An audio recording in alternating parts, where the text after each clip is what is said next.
हाँ नमस्कार, आपका हमारे इस चैनल पर हार्दिक स्वागत है। वैसे तो उत्तर प्रदेश में जीत का दावा तो समस्त पार्टी कर रही है, लेकिन ये तीन नेता उत्तर प्रदेश की राजनीति में रोचक भूमिका में उतर आए हैं। जी हाँ, ध्यान से इस वीडियो को शुरू से अंत तक देखिएगा।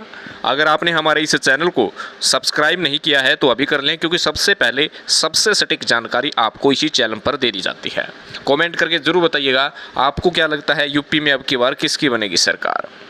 आपको बता दें कि तीन बड़े नेता, हालांकि राजनीतिक रूप से इनका कोई राष्ट्रीय दल तो नहीं कहेंगे, लेकिन उत्तर प्रदेश की राजनीति में निर्णायक भूमिका में ये तीन नेता आ चुके हैं।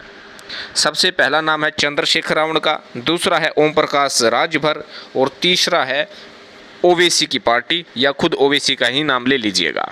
चंद्रशेखर रावण दलित वोट बैंक, खासकर युवा वोट बैंक पर अपनी अच्छी खासी पकड़ रख रही है, और जिसके कारण दलित वोट बैंक पर अपनी सेंधमारी के कारण मायावती भी परेशान है।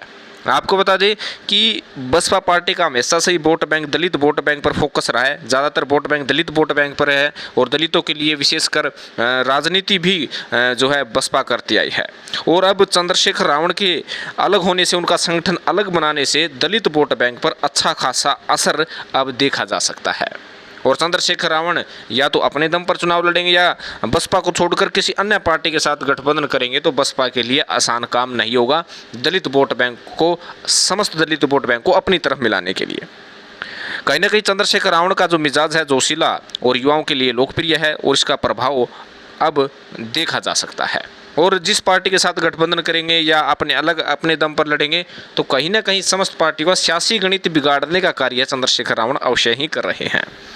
फिर आते हैं ओम प्रकाश राजभर। भागीदारी संकल्प मोर्चा 10 पार्टियों का इन्होंने बनाया, और भारतीय जनता पार्टी को चैलेंज भी दिया कि आइए चुनाव लड़ते हैं, आपको हराने के लिए किसी भी पार्टी के साथ हम गठबंधन कर सकते हैं। आपने विश्वासघात किया है, लेकिन ओम प्रकाश राजभर जिस तरीके से अब राजनीतिक रूप से आ चुके हैं, जोशीले तरीके से भारतीय जनता पार्टी के विरुद्ध में कभी बसपा को समर्थन करते हैं, कभी सपा को समर्थन करते हैं, और दोनों पार्टियों कहते हैं कि आप भी गठबंधन कर लीजिएगा, वरना जो विपक्षी वोट बैंक है, जो भाजपा को हराने वाला वोट बैंक है, वो अलग अलग डिवाइड होने पर भाजपा को मौका मिल सकता है। हालांकि ओम प्रकाश राजभर ने साफ तौर पर इजहार कर दिया है कि बीजेपी के विरुद्ध चुनाव लड़ेंगे, बीजेपी को हराने का कार्य करेंगे, लेकिन जिस दल के साथ वे जुड़ेंगे उस दल के लिए बहुत महत्वपूर्ण भूमिका ओम प्रकाश राजभर निभा सकते हैं, और सभी का ध्यान ओम प्रकाश राजभर इस वक्त अपनी तरफ किए हुए हैं।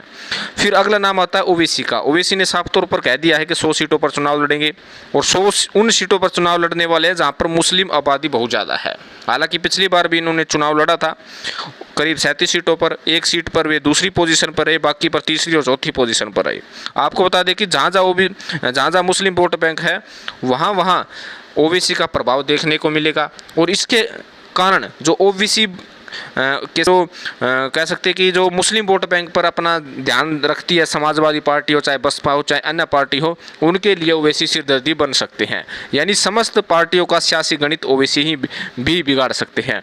तीन बड़े नेता हैं, यूपी के बनते आ रहे हैं।